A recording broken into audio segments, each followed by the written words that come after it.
Aquí cabe todo el cine. Con Eric Estrada. Nuevo cine mexicano. Puentes.me.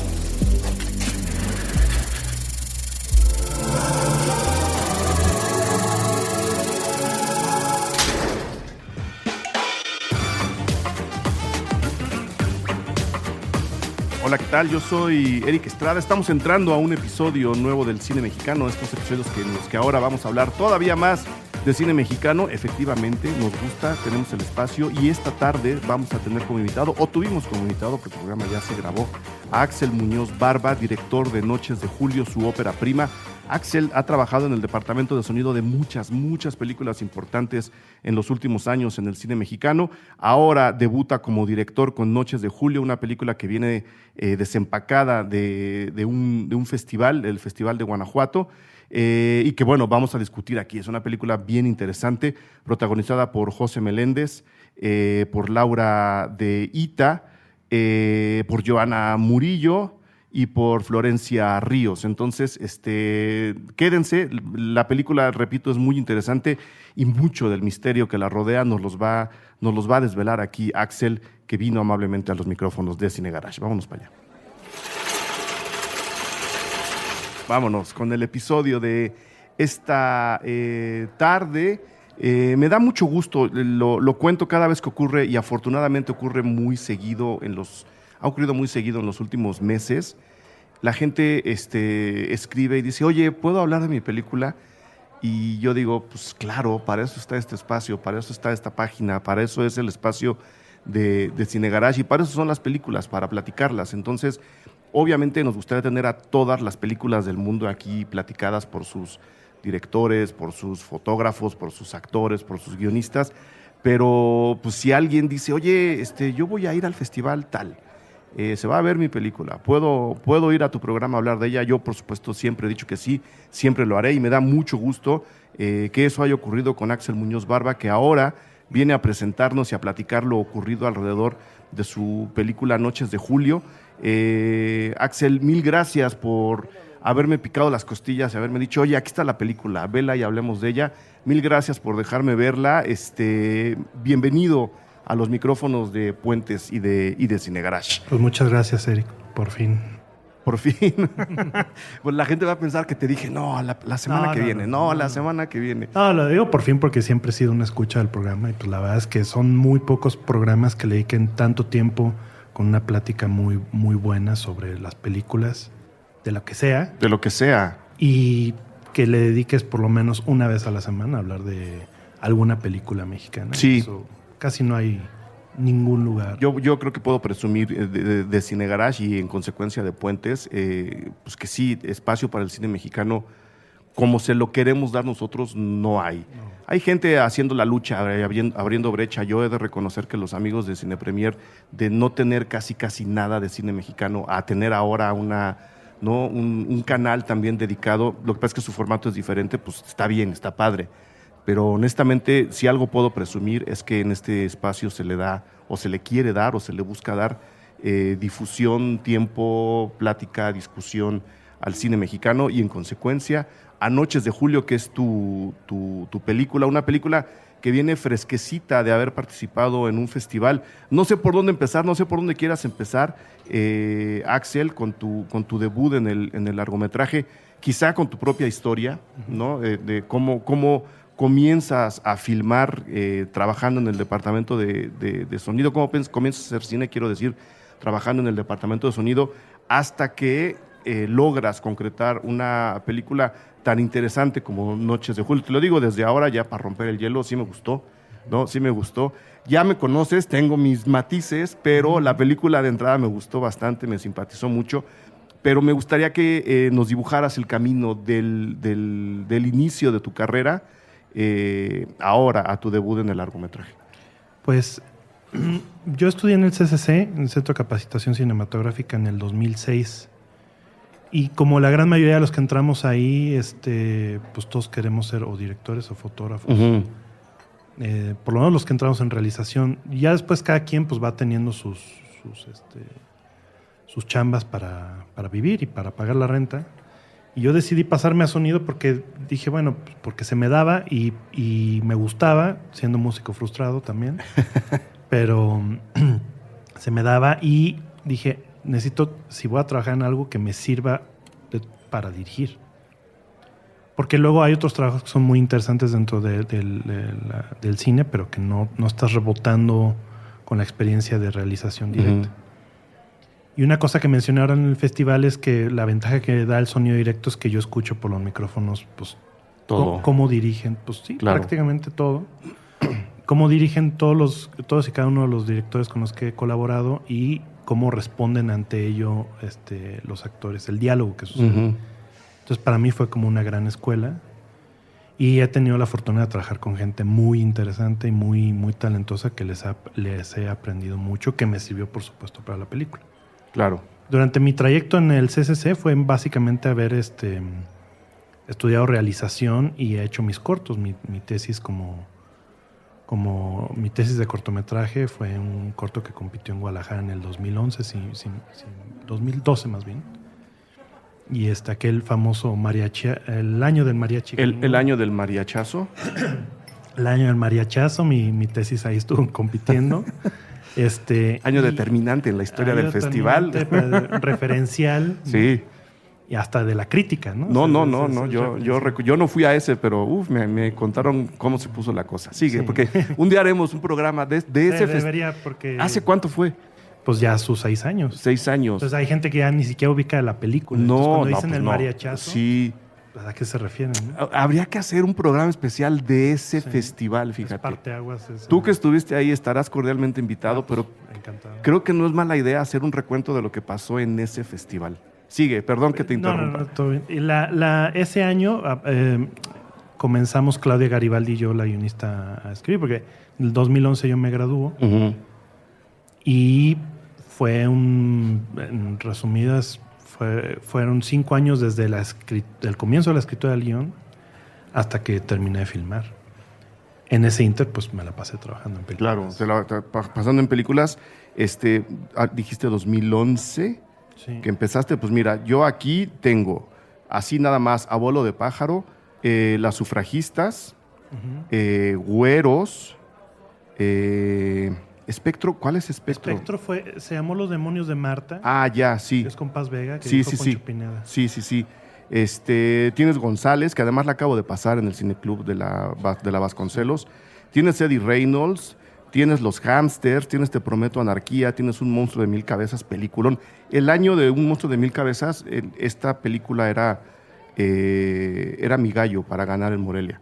Pues sí, la verdad es que estaba muy bien. Fue un año súper competido.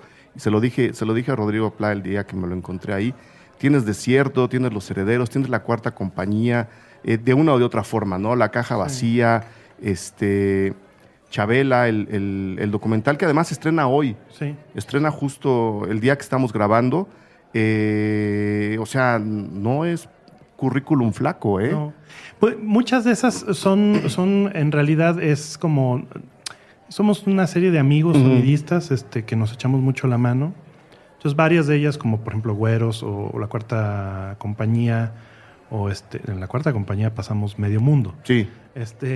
Literal. Sí, literal. O Eddie Reynolds, por ejemplo, son películas que hizo Chabela Muñoz, por ejemplo. Extraordinaria, que fue quien me hizo sonido en mi película. Tú hiciste sonido adicional. Y yo la suplí por momentos, por razones, por diferentes razones. A veces se alargaban las películas, a veces había retakes, on takes. Un monstruo de 1000 cabezas sí fue enteramente mía, González, o sea, y pues son gente muy extraordinaria de las cuales les aprendí muchísimo para dirigir. Fue gran escuela, porque claro, sí me servía para determinar qué sí quería y qué no quería como director ya para la película. No, y a lo que iba es que, pues bueno, quizá sonido adicional, quizá la película completa, como dices, acabas escuchando, por lo menos en lo que te toca estar a ti en el rodaje, acabas escuchando todo lo que el director les dice, les pide, les hace, no solo a los actores, sino pues al equipo entero. Sí. O sea, creo que el sonidista es una de las pocas personas que está desde que inician hasta que terminan el rodaje y luego todavía después, ¿no? Sí, en el caso de diseño, sí. En el caso de sonido directo, solo exclusivamente el rodaje. Y tiene una ventaja primordial que es no es como una especie de patito feo. Uh-huh. Entonces, no jala tanto la atención y estamos a veces allá en un rinconcito y todo el mundo está estresado y virulento y uno está ahí como esperando que las cosas sucedan. Aprendizaje zen que le dicen. Exacto, y entonces lo ve uno con cierta distancia y para uno es más claro ver dónde están las decisiones que están tomando y cómo repercute con lo que sucede en el rodaje. Y luego compararlo con el montaje final, ya que la tienes en pantalla, ¿no? Sí. Sí, la verdad es que me encanta hacer sonido y me sirvió mucho. Y para mí era muy importante que para la mía contara con alguien de la talla como Isabel Muñoz. Claro. Para no preocuparme por el oficio. Ok. ¿Y cómo ahora sí, de dónde viene la idea? Porque no me lo tomes a mal. Yo suelo comparar películas. Parte de mi chamba es entender las películas, poniéndolas unas enfrente de las otras. Yo ayer que comencé a ver Noches de Julio, que además comienza de una manera muy misteriosa y al final termina muy mística. Las dos, estoy diciendo estos dos términos con la mejor de las intenciones. Y justo en el momento en que la película empieza a cambiar y a transformarse, yo pensaba en la película de Gabriel Mariño. Ayer Maravilla Fui se llama, que estuvo aquí hace poquito platicando sobre la película, que hace un poco lo mismo en un estilo completamente diferente, con un tratamiento y una historia completamente distinta, pero acaban más o menos transitando un diálogo amoroso muy similar. Y yo pensé que la película iba a ir para otro lado. No lo digo porque esté decepcionado, lo digo porque hasta media película tenemos una moneda en el aire que puede ir para un lado o para el otro. Y me agrada, ¿no? el giro final, pero es una historia hasta cierto punto desconcertante. ¿De dónde sale? Porque ahora que dices, yo soy el sonidista que está ahí en la esquina oscura viendo cómo ocurren las cosas y cómo todo el mundo está ahí en la virulencia, y yo estoy aquí aprendiendo un poco el personaje de Noches de Julio, más o menos así. Pues en realidad, como trivia curiosa, después de filmar Noches de Julio, José se fue a rodaje de Ayer Maravilla Fui. Entonces somos rodajes emparentados, también el de Jimena Montemayor. Pero bueno, creo que responde a una necesidad generacional. O sea, la coincidencia está en las preocupaciones que tiene Mariño, que tiene Astrid Rondero, que tenemos varios de los realizadores ahorita de cómo estamos viendo las relaciones amorosas, personales, afectivas, en gente de nuestra edad un poquito para abajo y de un poquito para arriba. De cómo no nos queremos comprometer o tenemos miedo a ser felices, o cómo hacemos para llegar a un punto donde sintamos sentirnos acompañados por alguien, ¿no? Y son estos cuestionamientos los que cada quien está planteando de su manera, porque Ayer Maravilla Fui también justo, ¿no? O sea, en el fondo es esa búsqueda hasta que embone, ¿no? Hasta que cuadre las cosas. Sí. Prueba y error. Y un poco lo mismo le pasa a Julio y pasa con otras. Creo que es algo que está sucediendo entre mis contemporáneos, pues. Ese es el tema principal. Inicialmente, con Claudia Garibaldi, yo que dije, bueno, pues plantear la vida de alguien que tenga un oficio, pues, tal vez un poquito como fuera del lugar común. Inclusive me acuerdo que llegamos a plantear hace 6 años más o menos, por ejemplo, la vida de un velador, ¿no? Cosa que después, cuando surgió El Vigilante, para mí fue interesante, porque claro, es que son inquietudes que por ahí están, ¿no? Claro. Y después, perfilando el personaje de Julio, que es alguien que a partir de la timidez prefiere conocer a las personas a través de sus objetos o de sus espacios, encontré que él trabajara en una tintorería podía aterrizar muchas de estas cosas, porque tiene contacto con la ropa de los personajes, les interesa, los conoce, y después la tintorería del barrio puede tener acceso a las direcciones de cada quien y los puede estar siguiendo y meterse a sus casas, ¿no? Y ya de ahí, pues rascarle un poquito más, ¿no? También una referente para mí fue Sexo, Mentiras y Video, de Soderbergh. Sí. Sobre todo en cosas que yo cuando la vi hace muchos años no entendía el drama contemporáneo, pues, existencial. Y ya que llega una edad dice... okay, claro, ¿no? sí, con razón no era para adolescentes la película. Claro, ¿no? Aunque te acuerdas que la promocionaron en su momento muy morbosamente. Sí, y sí. pues, es un poco de lo mismo. O sea, el personaje de James Spader en Sexo, Mentiras y Video es una especie de Julio, de alguna manera. Julio, una especie de James Spader. El personaje que es el James Spader. Y esas fueron como referencias, ¿no? Hay una referencia obvia para muchos... que fue Tri-Iron de Kim Ki-duk. Pero ese personaje pues se mete a las casas de las personas y les quiere arreglar la vida, y mi personaje no les quiere arreglar la vida a nadie. Simplemente está conociendo. Y parte de una reflexión muy puntual que es las redes sociales, ¿no? O sea, la gente le parece más cómoda ahorita tener una relación por medio de las redes, que están bien, que es una herramienta. Pero ya veremos después qué sucede con todo esto. O sea, qué pasa con la gente que ya de plano inclusive le tiene pavor a haberse citado a echarse un café y platicar de algo con alguien. Sí, al encuentro real, ¿no? Al encuentro real, ¿no? Y eso es como lo que yo quise, más o menos de lo que quise plantear en estos personajes, nomás tratando de dar una vuelta, que es otra preocupación contemporánea de los residentes, como tratar de contar de otra manera las cosas que nos siguen preocupando siempre. ¿Y cuál sería la sinopsis ideal para tu propia película, Axel? Pues Julio y Mara, o sea, los dos personajes anhelan conocer la otra persona que sea afín a ellos. Pero a veces la fantasía es la que termina pesando más que la realidad, ¿no?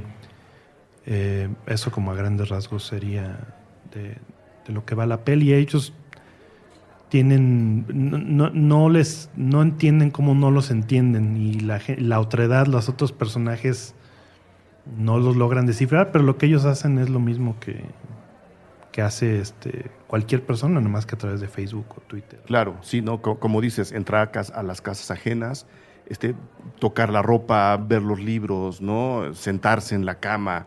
O sea, hay un lado hasta cierto punto muy inocente en ellos dos, ¿no? En una película bastante más agresiva, que la tuya no necesita ser agresiva, ¿no? Una invasión a la cama habría sido de otra forma, completamente distinta. Estos personajes no. Son hasta cierto punto atípicos también en eso, ¿no? Los tiempos que corren ahora son tan violentos que tener un personaje tan, lo voy a llamar ingenuo, ¿no? De llegar y decir, y se lo dice Julio, no vamos a contar de más porque espero que la película estrene pronto. Le dice, no, yo quiero conocerte, ¿no? Me gusta tu casa. Me gustan tus cosas. No estoy pretendiendo nada más, ¿no? O por lo menos no ahorita, ¿no? Por lo menos no ahora, ¿no? Más. Sí. Que es algo que incluso no pasa en las películas. O sea, ahora es justo al revés. No, vámonos a la cama y luego nos conocemos. Sí. Que tampoco está mal, ¿no? Pero ustedes están buscando una historia diferente.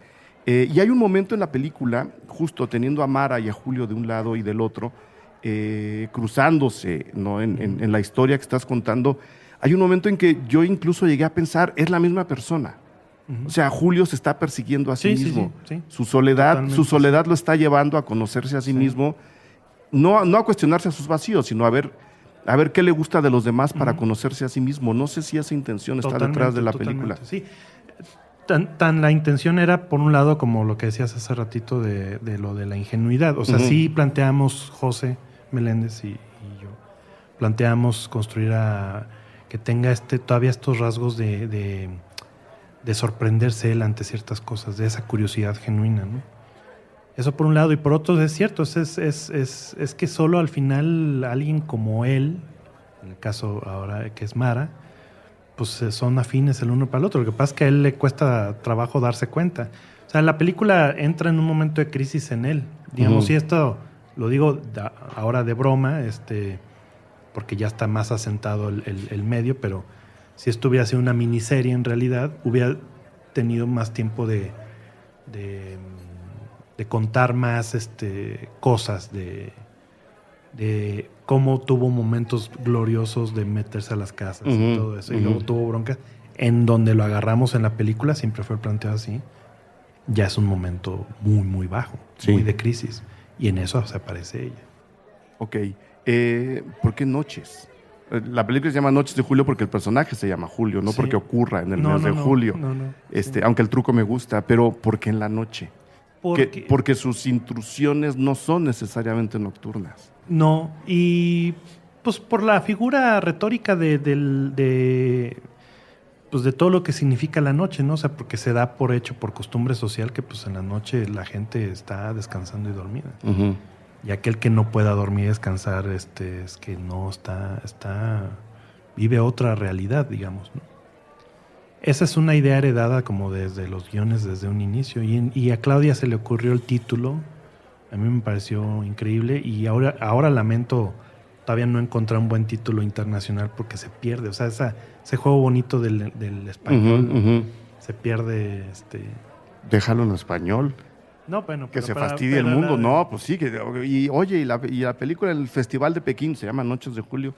Sí, pues sí. Investíguele, muchacho, porque luego aquí a Submergence le acaban poniendo Te esperaré siempre o siempre te esperaré, pues imagínate. No tiene ningún. Yo le dejaría así y que el mundo se las arregle. Sí. Pues las noches tenía que ver con eso, como él y cómo era su momento de crisis en lo que vemos en la película, pues tiene como ese contexto. ¿Qué tanto le puso José al personaje? Porque siendo él Julio, llamándose a la película Noches de Julio, siendo él a veces incluso el otro personaje que es Mara, pues el 80% de la película lo tenemos a él en pantalla, si no es que más. Sí. Me imagino, porque lo conozco además. Número uno, ¿cómo demonios le hace para hacerlo siempre bien? Esa es mi pregunta inicial hacia ti. Lástima que no esté él, ya se lo preguntaré después. Número uno, ¿cómo demonios le hace para siempre hacerlo bien? Y número dos, ¿qué tanto acabó metiendo él a un personaje que estando el 80% del tiempo en pantalla tiene tan pocos diálogos? Mi opinión personal de José, pues, es que es alguien que nació para hacer cine. Y yo creo que eso lo puede confirmar quien sea de los que haya trabajado con él como director. Es que él nació para hacer cine porque no necesitas decirle tantas cosas para que él entienda muy bien la hechura, el lenguaje, el poder que tiene el cine. Yo en mi caso, yo hice el casting de la película. Yo lo que tenía problemático con el personaje de Julio era que tenía que ser alguien que te iba a estar siguiendo durante varias cuadras y no te llamara la atención. Eso es lo que hace el personaje. Por otro lado, es el personaje principal. Entonces, tiene que estar cercano a lo gris. Pero no puede ser gris. No puede ser gris. Tiene que tener cierta carisma suficiente. Y como tenía cierta ingenuidad, lo tiene el personaje y tiene estas cosas que mencioné hace ratito de sorprenderse. José tiene eso también. O sea, tú lo ves y dices, claro, es que él se sorprende, se deja sorprender. Tiene esa cosa muy conmovedora, ¿no? Un momento dado, Gil González, el director de Los Hamsters, él fue el que me lo sugirió. Tuve un momento ahí como de crisis y me dijo, José, como yo había hecho el diseño sonoro de Los Hamsters, pues ya lo conocía bien. Y José tiene esta particularidad que es, los dos, Florencia y José lo tienen, que es, no te queda claro bien qué edad tienen, que eso juega a favor para la película también. Sí, pueden parecer mayores o pueden ser menores. José siempre se ve mucho menor que lo que tiene, y eso juega a favor, porque pues, si estoy planteando a alguien como de adolescencia tardía, sí. O sea, por ejemplo, yo decía, bueno, pues probablemente José, o sigue siendo virgen, o se desquintó hace 15 años y es como volver a ser virgen. Y a lo mejor ni vez. cuenta se dio, ¿no? Y a lo mejor ni cuenta se dio. Entonces, todo eso habla de una cosa muy tardía que él está como... Que también él está muy cómodo con su soledad y por eso le dice a Glenda, a la jefa que interpreta a Laura Deita, pues, yo estoy bien donde estoy. O sea, a mí no necesito que me asciendas. A mí me gusta mi chamba, sí. Y y eso es lo que tiene José, que es como... Y aparte que es un gran actor. Es un monstruo de actor. Y con él construimos justo todos esos matices. Yo les daba como referencias de películas y de literarias. Pero ya todo lo demás, todo ese factor que hace que no juzgues el personaje, sino que lo comprendas más y que entiendas esta parte naif que tiene de curiosidad humana es José. Que es algo bien padre que pasa en la película, permíteme que te lo diga. No voy a echarle a perder nada a nadie explicándoles la primera secuencia. Tenemos a José pasando la mano sobre un grupo de vestidos, ropas, sacos, pantalones. Se detiene en uno y lo mira con bastante más atención. Ahí una mente enferma como la mía dice, claro, ahí viene el morbo. Pero en cuanto le ves la cara a José dices, no, este muchacho está buscando otra cosa. Está buscando otra cosa. Aquí no va a haber morbo, aquí no va a estar la escena masturbatoria sobre el vestido de la guapa de la película. No, esto va por otro lado. Y eso queda claro en los primeros 3 minutos. Creo que es un gran logro. ¿Por qué decides empezar así la película? ¿Para decirnos, quítate el morbo y entra a la película? ¿O si era una intención muy clara de decirle a la gente, este hombre es una persona completamente diferente, o son las dos o no es ninguna? Digamos que sí había una preocupación en que se pudiera permitirse conocer bien al personaje, donde no cayera. O sea, yo sabía que había un riesgo de que alguien dijera, pero este tipo es un morboso, lo pues que yo. sea, ¿no? Pues yo. Entonces, pero sí me duró un segundo, ¿eh? Sí, justo. O sea, como que sí había una preocupación de tratar de lo más posible, y era una preocupación, digamos, abordada desde el rodaje con José, como de cómo sí dar a entender que él va por otro lado. O sea, que pues sí, o sea, que sí tiene ciertas filias, como todo mundo tenemos filias, pues, pero que él va por otro lado. Inclusive está este diálogo con Laura, cuando el personaje de Glenda que le dice, no le gustan los raritos, ¿no? Que es al inicio también, ¿no? Muy al ¿no? principio, sí. Refiriéndose al personaje que hace Joana Murillo, el personaje de Sofía, y que él dice, pero se siente sola. Eso es un diálogo importante porque no... Él cómo sabe... Él cómo lo sabe. Y lo sabe porque se mete. Lo sabe, pero no lo sabemos todavía. No lo sabemos y sin embargo no lo pelan. O sea, él dice eso y su patrona ni lo peló. Sí, no, ni le hace caso. Pero ahí hay un matiz bien padre del personaje, porque por lo menos yo que ya estaba interesado en por dónde iba el asunto, cuando él dice, pues sí, a lo mejor no le gustan los raritos, llámame rarito, a mí no me importa, pero se siente sola. Ahí también sabes que este personaje ve las cosas desde otro punto de vista. Sí. O sea, no, su relación con ella, que es el de cliente, hombre de la tintorería, va más allá. Él sí observa a las personas. Sí. Ya desde ahí sabes, y te confirma de nuevo que la escena masturbatoria y el morbo no van a entrar. Por eso ya cuando lo ves dentro de la casa dices, aquí sé que ya no me tengo que preocupar. Él está buscando otras cosas, vamos a ver en qué plano está. Creo que es un muy buen diálogo, muy bien acomodado. Mi pregunta, y a lo mejor soy reincidente, pero ¿por qué comenzar así la película con esa secuencia en particular, que pudo haber entrado 10 minutos después, y no con una irrupción, por ejemplo? O sea, ¿qué tanto a la hora de trabajar tu guión y de pensar el montaje dijiste, creo que tenemos que empezar así de misteriosos? Que fue lo que te dije en un principio, la película comienza muy misteriosa. Pues era como para sugerir un poco, porque es una película que no... Yo me acuerdo hace años que cuando empezaba, que nada más existían las primeras versiones del guión, comentarios que recibía era ¿por qué Mara aparece muy tarde en la película? Y la gente me quería obligar a meterla casi desde el inicio. Decía, pues para mí el gran mérito, ahorita te contesto, es que voy para allá, voy para allá. No, aquí hay tiempo, Axel, recuerda eso. A mí lo que más me gusta de Psicosis de Hitchcock no es el asesinato, es que te está planteando a Janet Leigh, el personaje que es Janet Leigh, y a la mitad de la película te dice, ¿tú creías que la historia de no ella? va por ahí? No va por ahí, va por acá.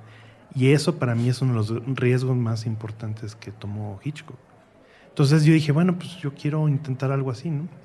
Entonces me tomé muchas licencias o apuestas, y entre ellas la cosa más atmosférica y más sugerente, no explicativa, de donde no podía arriesgarme. O sea, quería empezar desde un inicio a sugerir el tono de más o menos de cómo iba a estar. Porque si lo hacía todo muy explicativo y después iba a estar más cargado de lo atmosférico, ahí tal vez me arriesgaba que brincara todavía más. Yo entiendo que la película pues tiene como sí sus variables, como toda buena ópera prima que se respete. Pero creo que desde un inicio ir marcando esa pauta de cómo es él ante lo que le gusta, cómo lo vive, cómo lo piensa, cómo se lo fantasea, porque en 10 minutos le pasa todo lo que le va a estar pasando a él, cómo funciona ante su mundo, ¿no? Cómo entiende el mundo. Entonces para mí era muy importante pues apuntalar eso, ¿no? desde un inicio. También, mencioné hace rato que Sexo, Mentiras y Video era un referente, sobre todo en perfil de personajes, pero otro muy importante, bueno, nuestra generación nos marcó mucho Wong Kar-wai, obviamente. Pero, tiene que ver con lo mismo, porque para mí el único referente de cine mexicano que yo tenía que me podía ayudar y yo anclar era Párpados Azules. Exactamente, es lo que te iba a decir, estaba Ernesto Contreras del otro lado. Y para mí, con Ernesto ya he colaborado y lo conozco y lo admiro y lo respeto mucho. En cuya película también está José. Con Ernesto me ayudó mucho a rebotar, como a aterrizar cosas antes de filmar. Inclusive antes de tener tal vez todo el dinero. Y yo me acuerdo que le decía, bueno, ¿Párpados es drama o es comedia? ¿No? Y él me decía, no, pues es que es drama. Pues sí, pero sin embargo hay momentos donde también nos reímos, ¿no? Entonces con él él siempre me ayudó como a aterrizar ciertas cosas porque era el único referente. Y Párpados es muy marcada por la influencia de Wong Kar-wai, ¿no? Entonces ahí estaba Wong Kar-wai de alguna manera y Kieslowski, que también es un referente. Sí. Entonces cuando vi en un momento dado, ya preparando la película 2, 3, inclusive tal vez 4 meses antes, volví a ver la trilogía, que era un referente, eran los Kieslowski, los fotógrafos polacos con los que colaboró. Rojo, Azul y Blanco. Rojo, Azul y Blanco, que estaría bueno que se revaloricen las películas porque ya tiene su brecha generacional, que no sé si ahorita... Entonces, bueno, vi otra vez Rojo y dije, esto es. ¿Por qué? Pues porque el personaje del juez también tiene sus propias filias y así entiende el mundo. Y entonces reboté muchas cosas ahí que me hizo, que me dio como tranquilidad de aventarme al precipicio. Claro. Pues, órale. Claro. Qué bueno que mencionas Párpados Azules, porque, y se lo he dicho a Ernesto, y quedó marcado para la posteridad en mi crítica a la película. Yo la considero una película súper chilanga. Lo cual me agrada. Para mí eso es un plus siempre. Tu película también lo es, pero en otros términos.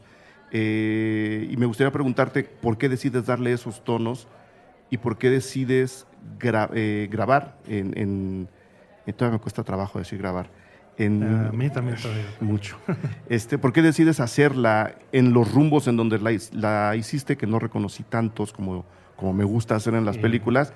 Y te lo pregunto por esto. Hay momentos en que la ciudad es muy verde-amarilla. O sea, las calles están iluminadas en estos dos colores que normalmente no están juntos.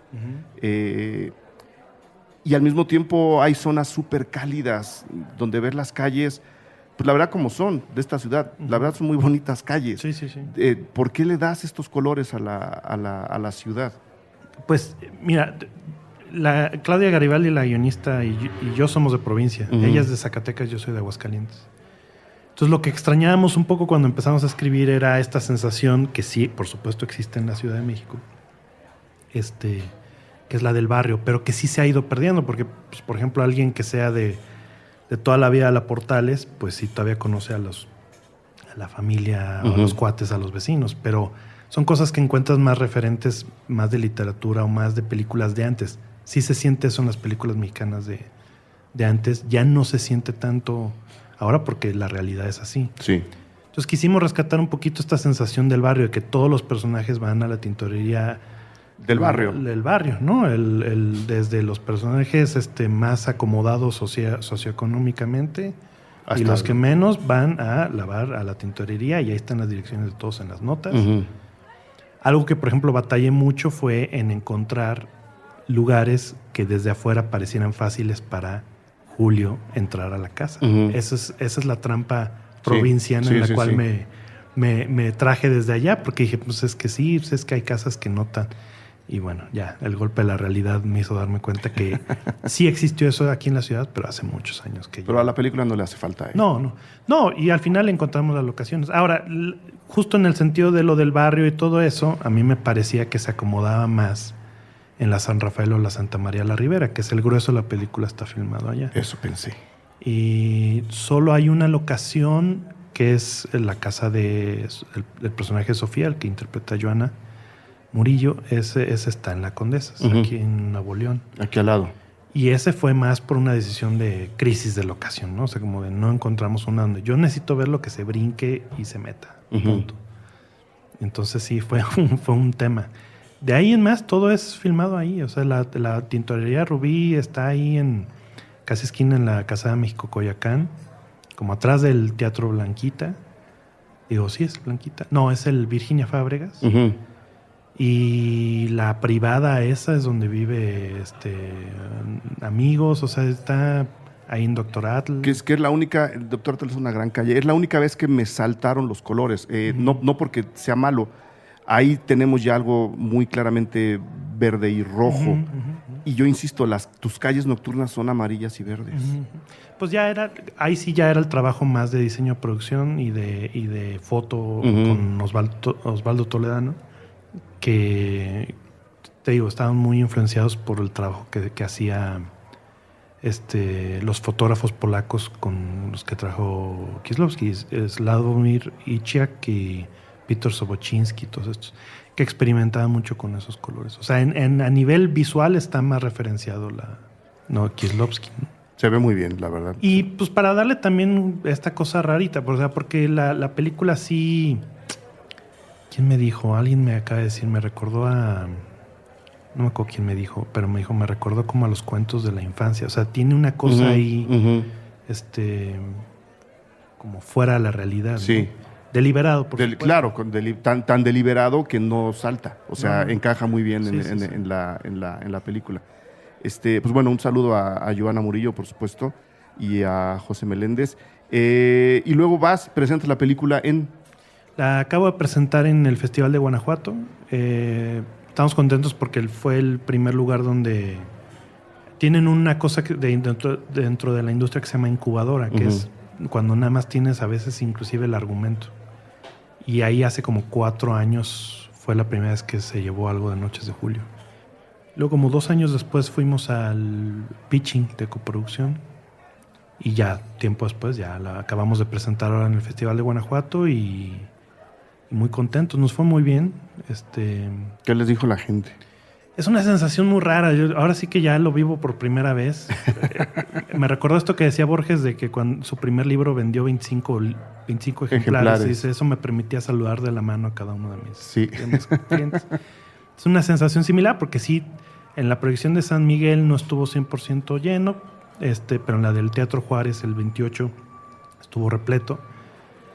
Y por ahí te topas 2, 3 tweets y por ahí lees, o te dicen, te comentan algo la gente y a la vez sientes como si nada más hubieran entrado 5 personas y puedes dialogar con estas personas. Entonces tendría que tener su corrida ya más comercial para entonces ya empezar a sentir más el cómo se siente para la gente, pero digo, muy, muy contento. Se vive como un trance en realidad, entonces yo todavía no logro dimensionar qué tan... Yo siento que nos fue bien y estoy muy contento, la verdad. La película se vendió a Japón, se va a estrenar en octubre allá. Estamos esperando a ver si también hay noticias de algún festival. Y justo Osvaldo, mi fotógrafo, decía, esta película es para los asiáticos, esta la van a entender los asiáticos. Sí, es lo que te iba a decir. Ahora que dices, no, la compró Japón, para mí tiene todo el sentido del mundo. Pues es que sí es una sociedad que le ponen las palabras y los términos a las personas con todo tipo de filia, sin ningún, necesariamente sin un prejuicio moral. Uh-huh. Entonces hay gente que sí entiendo que les conflictúe un poco los personajes, que digan, pero es que nadie se comportaría así, pues quién sabe. tal vez no a nuestro alrededor. Sí, no, pues, o a lo mejor no te das cuenta. O sea, está tan cerca de ti que ni cuenta te das, que es algo que pasa luego con las películas. Y ahí voy a abrir un poco el discurso con muchas películas interesantes mexicanas que están trayendo a las historias lo que siempre debimos tener ahí, que son personajes cercanos, comunes y corrientes que de repente se ven envueltos en situaciones un poco fuera de control, un poco, sin exagerar. Uh-huh. Ya lo dijiste, el vigilante es justo eso, ¿no? Es justo eso. Nunca pensé que un vigilante nocturno pudiera, pues es que no lo sabes. No. Y creo que ahora, y un poco la invitación de tu película y la de muchos otros, es lo que yo he tratado de decir, por lo menos durante los 4 años que vamos a cumplir ya haciendo este programa. Tenemos que empezar a voltearnos a ver otra vez. Uh-huh. O sea, ya no se vale y creo que ahí está parte de tu lucha para encontrar locaciones creíbles en donde el personaje pudiera saltarse y meterse a una casa. Ya no podemos vivir detrás de barreras y de bardas todos. Uh-huh. Tenemos que empezar un poco a decir, pues sí, este señor de la tintorería tiene una vida y tiene una historia que tenemos que empezar a conocer. Uh-huh. No podemos estar volteando hacia nosotros mismos, ¿no? Sí, ahí están todos a nuestro lado y lo vivimos un poco en el día del temblor, ¿no? Uh-huh. Y luego, ahora recientemente parece que se olvidó un poco también. Sí. Bueno. No, y a eso iba mi comentario. Creo que el momento es de empezar a contarnos estas historias otra vez. ¿Qué tan difícil fue conseguir el dinero para una historia que en papel debe sonar rarísima, Axel? Sí. Perdón que te lo diga, pero no en papel debe ser aterradora para un señor que tiene que firmar un cheque. Sí, en realidad hay como 2 fondos principales y hay otro que no sé si llamarlo fondo, pero en realidad es como un aparato que permite lo del ISR de las empresas, uh-huh. ¿no? El EFICINE. No es un fondo. No es un fondo, no. O sea, por ahí tienes a tu tío Abarrotes Don Pepe y uh-huh. te puede dar su ISR y ya. No es un fondo, es tu tío que te está dando. Entonces, los fondos tradicionalmente, el FOPROCINE y el FIDECINE tienen como sus líneas tradicionalmente claras, pero también siempre se le puede dar un poco la vuelta. Ahí le debo mucho el mérito a Rodrigo Pla, porque cuando empezamos el rodaje de Un monstruo de 1000 cabezas, había salido ese año, creo que fue el segundo llamado de su rodaje, salió los resultados de FOPROCINE y no me dieron a mí. Y él me dijo, bueno, ¿ibas a aplicar a Fidecine? Yo le dije, no, pero pues esa es más comercial. Dijo, no, esta película tiene Fidecine. ¿Qué tiene de comercial esta película? Le dije, no, pues no. Dijo, pues es que tú vas y tocas el timbre. Claro, o sea, tú pide. Tú muévete. Sí. Y eso, entonces tienes como que, sí tienes que acomodar las cosas de una manera que sí quede claro para la persona qué estás pensando. Y confiar en el proyecto. Un poco, en palabras de Carlos Hernández, de mi productor, es que él ya ha estado desde el otro lado como miembro del comité. Dice, es que cuando no hay duda, no hay duda. O sea, no se juzga la calidad muchas veces ni ética, ¿no? O sea, el proyecto es claro. Claro. Es viable, es posible, es interesante, no hay más. Lánzalo. O sea, es así de... Entonces, parte desde que uno tiene que creer en sus propios proyectos y estar de testarudo. Yo me rechazaron 2 veces de FOPROCINE, me rechazaron 2 veces de la ópera prima del CCC. Conseguimos Fidecine y luego conseguimos Eficine. Fue un proyecto que es tal vez el más complicado de todos los que vivimos los realizadores, que es, vives un primer proceso creativo, que es la escritura del guión, después empieza siendo creativo cuando haces la carpeta y se vienen años de trámite y trámite y trámite y ya no es nada creativo. No, ya no. Nada. Y ahí es donde muchos se desencantan. Y luego, cuando ya consigues y levantas y puedes filmar, ya pasaron 5 años. Sí. O sea, a mí me llevó 5 años y fue muy rápido, la verdad. Es un caso excepcional, podríamos decirlo así. Sí, cada vez el digital ha permitido que en vez de 10 años se reduzca de 5 a 7. Ajá.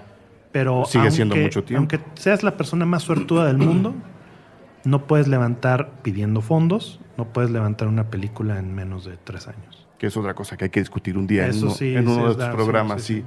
Porque esos tiempos tienen que ajustarse. ¿Algo más que quieras agregar, Axel, de Noches de Julio, tu ópera prima, por la cual te felicito enormemente? ¿Algo más que quieras decirle a la gente? Todavía ya se vendió a Japón, pero en México todavía no sabemos para cuándo. Ese es otro de los temas del cine mexicano. La otra mitad, sí. Luego por ahí he descubierto recientemente como bots defendiendo también a las empresas exhibidoras, si uno se queja por ahí. Ah, sí, ya están en esas también. Bueno, me tocó el otro día así una retaíla de gente quejándose de que no, la gente no quiere ver esas películas, quiere ver comedia romántica, cosa que lo dudo, porque pues también en eso hay niveles, ¿no? Pregúntenle al Monstruo de Mil Cabezas, por ejemplo. Sí. Pregúntenle a Ernesto Contreras, por ejemplo, ¿no? Claro, ¿no? O un ejemplo ya tiene sus años, pero bueno, el violín, ese verano fue la segunda más taquilla. Sí. Y después de Spider-Man 2 la gente iba y se metía al violín, y era una historia que tenía que ver con la guerra contra el narco, incluso antes de que empezara. Creo que sí, ¿no? Sí. Que estaba en blanco y negro, con actores desconocidos, y que de entrada tú decías, esto es cine mexicano, sí, porque sí, fue la más taquillera de ese año. Con una primera secuencia violentísima. Muy violenta.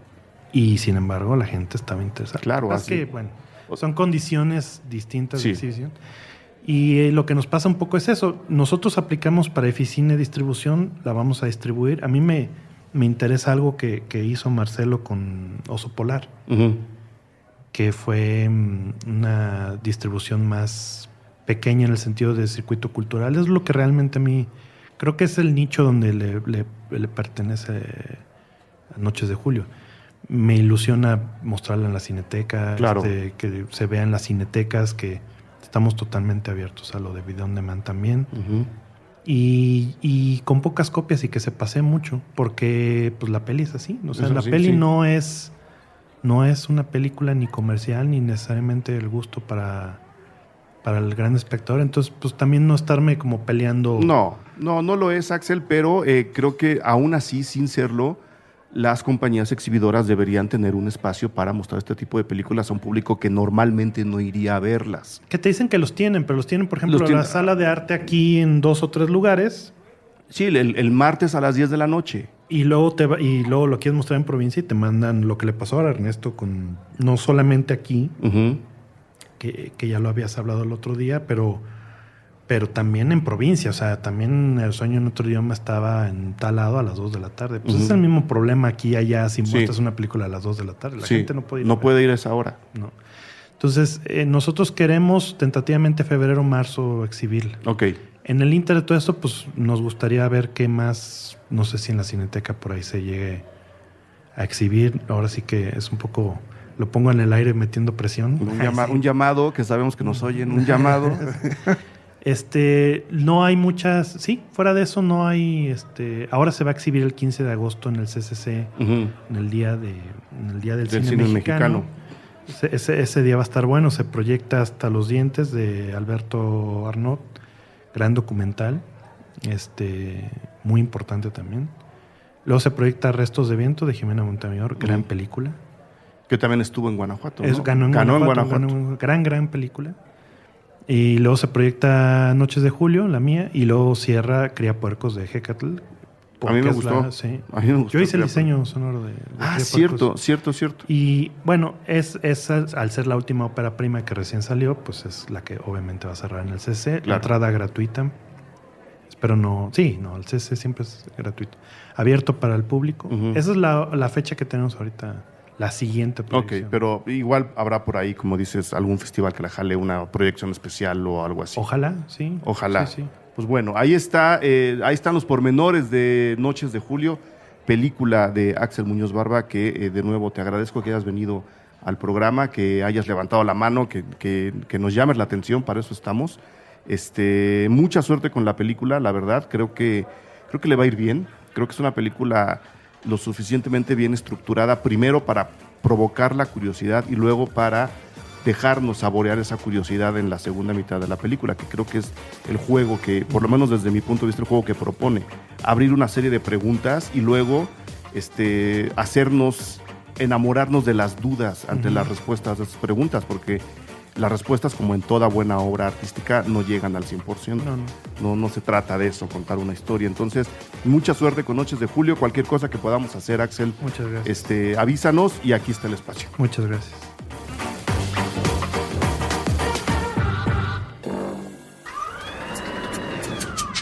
Cine Garage. Aquí cabe todo el cine. Con Eric Estrada. Nuevo cine mexicano. Puentes.me